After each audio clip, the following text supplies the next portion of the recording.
Assalamualaikum warahmatullahi wabarakatuh. Kami mahasiswa Institut Teknologi dan Sains Bandung, Prodi Teknologi Pengolahan Pulp dan Kertas, ingin melakukan presentasi online mata kuliah Teknologi Pengolahan Limbah 2. Kami di sini kelompok 4 terdiri dari saya sendiri Muhammad Awang Solihin, NIM 01217007 dan teman saya Rafida Hoirani dengan ekor NIM 009, Jainabun ekor NIM 005, Vivin Fitriavala ekor NIM 013 dan Jordi Pratama ekor NIM 034. Kami di sini mengambil tema Extended Aeration System. Ya, langsung saja. Presentasi pertama akan dilakukan oleh Rafida Hoirani. Kepada Rafida Hoirani, saya persilakan. Pengolahan air limbah secara biologis. Masalah air limbah di Indonesia, baik limbah domestik maupun air limbah industri, sampai saat ini masih menjadi masalah yang serius. Di dalam proses pengolahan limbah cair yang mengandung polutan organik, teknologi yang digunakan sebagian besar menggunakan mikroorganisme untuk menguraikan polutan organik tersebut. Proses pengolahan air limbah dengan persiapan mikropertanian biasa disebut dengan proses biologis. Proses pengolahan air biologis dapat dilakukan pada kondisi aerobik dengan udara, kondisi anaerobik tanpa udara, atau kombinasi anaerobik dan aerobik yang biasa kita sebut anoksik. Pengolahan air limbah secara biologis dibagi menjadi 3. Yang pertama, biakan tersuspensi, yang kedua, attached growth, dan yang terakhir, lagun dan kolam.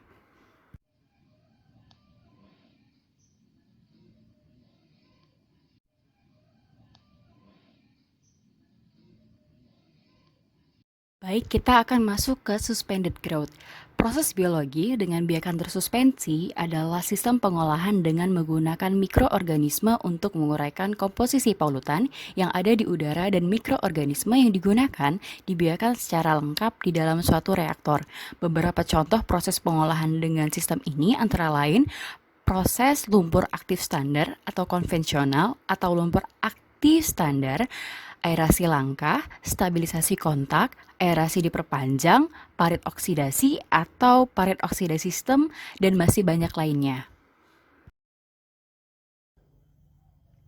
Extended aeration atau sistem aerasi berlanjut.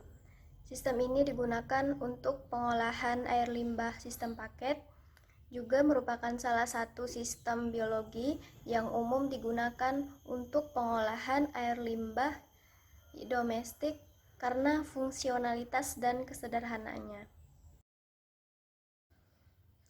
Nah, sistem aerasi berlanjut ini memiliki beberapa ketentuan, seperti yang dapat kita lihat di sebelah saya. Yang pertama, sistem beroperasi dengan FM rasio yang lebih rendah, umumnya kurang dari 0,1 kg BOD per kilogram mLSS per hari. Dengan sistem lumpur aktif konvensional 0,2 sampai 0,5 kg BOD per kilogram mLSS per hari. Lalu yang kedua, waktu aerasi lebih lama, sekitar 30 jam dibandingkan dengan sistem konvensional. Dan umur lumpurnya juga lebih lama dibandingkan dengan sistem konvensional, dapat kita perpanjang sampai 15 hari. Kemudian yang ketiga, limbah yang masuk ke dalam tangki aerasi tadi tidak diolah terlebih dahulu di pengendapan primer. Dan yang terakhir, sistem ini membutuhkan lebih sedikit aerasi dibandingkan dengan sistem konvensional. Terutama sistem ini tuh cocok digunakan untuk pengolahan dalam komunitas yang kecil dengan menggunakan paket pengolahan. Nah, selanjutnya ini saya akan mencoba menjelaskan skema proses extended aeration. Di sini, air limbah akan masuk ke dalam bak aerasi, di mana akan terjadi proses aerasi, yaitu air limbah akan dihembuskan udara yang berasal dari blower.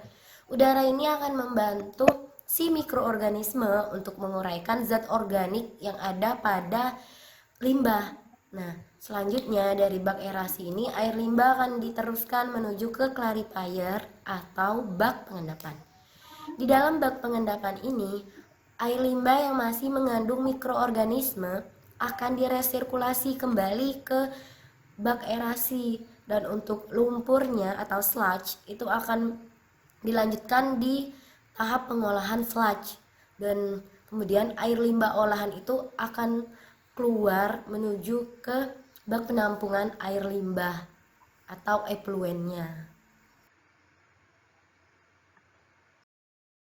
Nah, selanjutnya itu bisa kita lihat sama-sama di sebelah saya ini. Itu ada variabel perencanaan umum yang biasa digunakan pada extended aeration ini.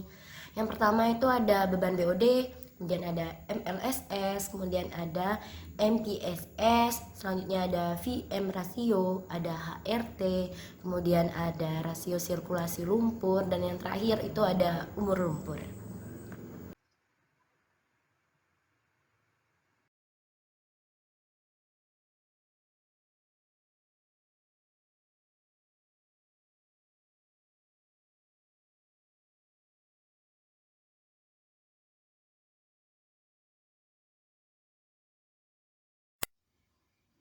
Pada slide kali ini, kami akan membandingkan beberapa kriteria dari pengolahan extended aerator terhadap pengolahan lumpur aktif secara konvensional.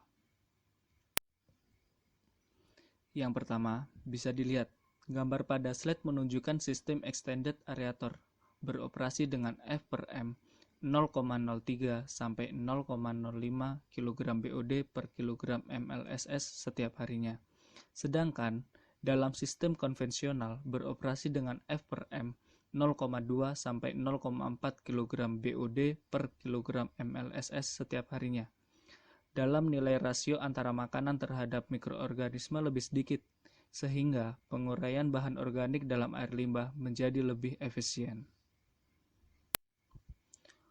Yang kedua, volume loading pada sistem extended aerator berkisar 0,15 sampai 0,25 kg per meter kubik setiap harinya.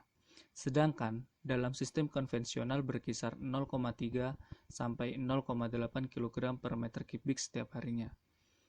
Volume loading sistem extended aerator lebih sedikit, sehingga cocok digunakan untuk IPAL kecil yang menggunakan paket pengolahan, seperti IPAL tempat umum dan IPAL skala rumah tangga.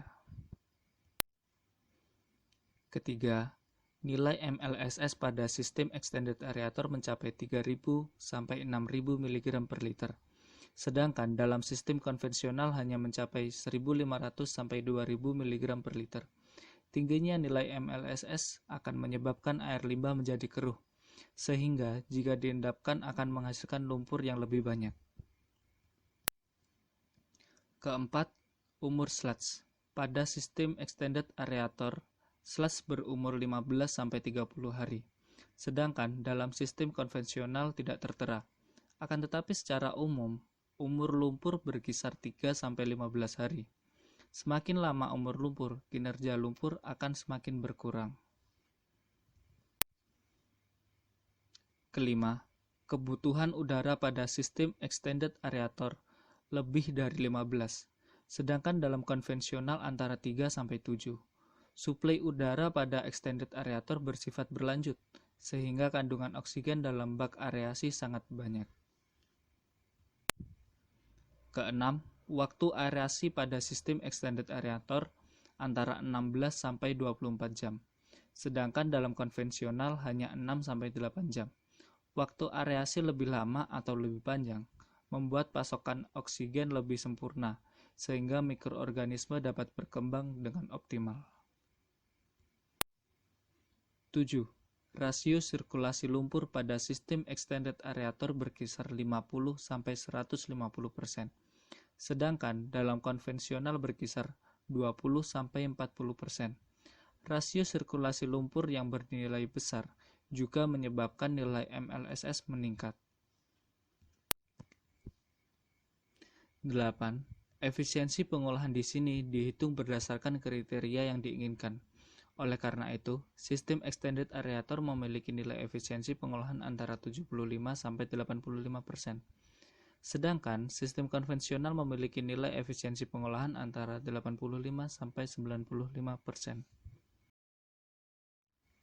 Dari penjelasan beberapa slide sebelumnya, maka kami bisa mengetahui kelebihan dan kekurangan penggunaan sistem extended aerator sebagai instalasi pengolahan air limbah.